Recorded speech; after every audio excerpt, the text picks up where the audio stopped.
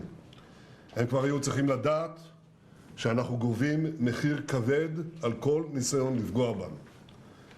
מי שזקוק לתזכורת בעניין זה מוזמן לבקר בנמל חודדה. כל מי שתוקף אותנו לא יחמוק מנחת זרוענו. Israel अब missile के टुकड़े तलाश रहा है, लेकिन जो होना था वो हो चुका है। वही मिसाइल जिसे वो ट्रैक तो कर पाया लेकिन मार नहीं पाया। ये इजराइल के लिए बड़ी शर्मिंदगी वाली बात है। यमन की मिसाइल के कुछ टुकड़े रेलवे स्टेशन के एस्केलेटर पर भी मिले थे। तब यहाँ कोई नहीं था, इसलिए घायल कोई नहीं हुआ, लेकिन होता तो क्या होता।